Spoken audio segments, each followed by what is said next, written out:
नमस्कार. योगभास्कर ॲस्ट्रो या ज्योतिषविषयक चॅनलमध्ये आपले सर्वांचे स्वागत आहे. आज आपण रथसप्तमी या सणाविषयी विशेष माहिती थोडक्यात जाणून घेणार आहोत. दिनांक 16 फेब्रुवारी 2024 वार शुक्रवार या दिवशी रथसप्तमीचा उत्सव साजरा होत आहे. हा सूर्यदेवांचा उत्सव आहे.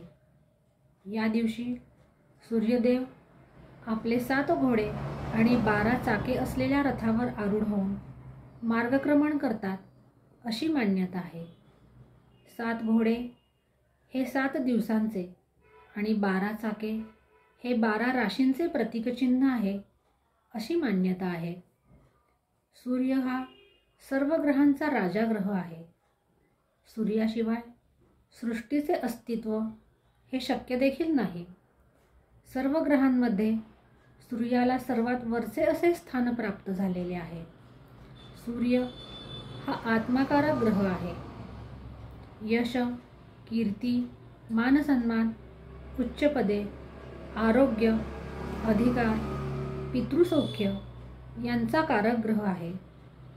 आणि अशा सूर्याचा जन्म हा ऋषी कश्यप आणि माता आदितीच्या पोटी रथसप्तमीच्या दिवशी झाला असल्याची मान्यता आहे. साहजिकच या दिवशी सूर्यपूजनाचे अनन्यसाधारण असे महत्त्व आपल्या संस्कृतीत आणि ज्योतिषशास्त्रात सांगून ठेवलेले आहे. यालाच अचलसप्तमी, भानुसप्तमी, आरोग्यसप्तमी, सूर्यसप्तमी असे देखील संबोधतात.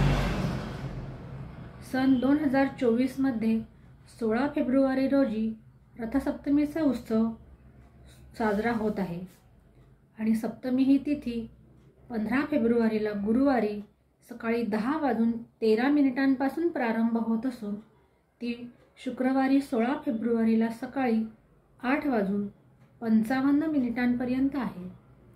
या दिवशी सूर्योदयापूर्वी उठून गंगादी पवित्र नदीत स्नानाचे अनन्यसाधारण असे महत्त्व आहे. ज्यांना हे शक्य नाही अशांनी गंगाजल मिश्रित पाण्याने स्नान करावे.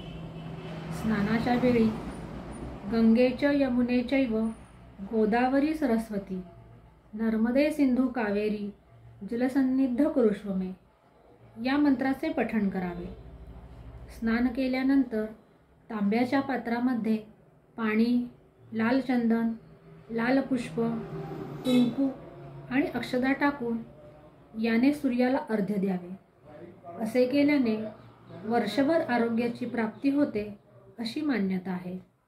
तसेच ज्यांना पदोन्नतीची कामना आहे अशांनी त्यांचे मनोरथ पूर्ण होण्यासाठी सूर्योपासना अवश्य करावी.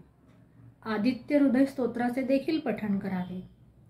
ज्यांना शक्य आहे अशांनी या दिवशी मिठाचे भोजन करू नये. तसेच स्पर्धात्मक परीक्षा, नोकरी आणि आरोग्यप्राप्तीसाठी सूर्याला या दिवशी गुळापासून बनवलेल्या पदार्थांचा नैवेद्य अर्पण करावा.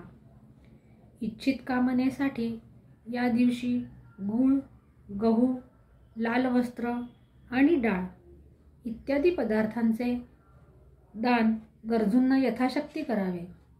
या दिवशी सूर्योदयाला गाईच्या गोवऱ्यावर मातीचे मडके ठेवून म्हणजे सुगड ठेवून त्यामध्ये दूध आणि तांदूळ शिजवून ते उतू घालवण्याची परंपरा आपल्याकडे पूर्वापार चालत आलेली आहे. असे उतू गेलेल्या दुधाचे त्यानंतर प्रसाद रूपाने भक्षण करावयाचे असते. असे केल्याने आरोग्याची प्राप्ती होते. तसेच दूध ज्या दिशेला उतू जाते त्या दिशेला व्यावसायिक भरभराट होते अशी देखील मान्यता आहे. हा उत्तरायणाचा कालखंड असतो आणि सूर्य आपल्या प्रखर किरणांनी सर्व दिशा व्यापून टाकत असतो. त्यामुळे शेतकरी वर्गात देखील रथसप्तमीचे विशेष असे महत्त्व आहे. संक्रांतीला सुरू झालेले तिळाच्या भक्षणाची सांगता देखील रथसप्तमीच्या दिवशी होते. या दिवशी सूर्यनमस्कारही घालावे. असे केल्याने आरोग्याची प्राप्ती होते. आज आपण रथसप्तमी या सणाविषयी ज्योतिषीय माहिती थोडक्यात जाणून घेतली. अशा ज्योतिषीय माहितीसाठी चॅनलला नक्की सबस्क्राईब करा आणि ज्यांना आपल्या वैयक्तिक कुंडली विश्लेषणाची इच्छा आहे अशांनी दिलेल्या व्हॉट्सॲप नंबरवर नक्की संपर्क करा. आज आपण येथेच थांबूयात. पुन्हा भेटूया एका नवीन ज्योतिषीय विषयासह. तोपर्यंत नमस्कार.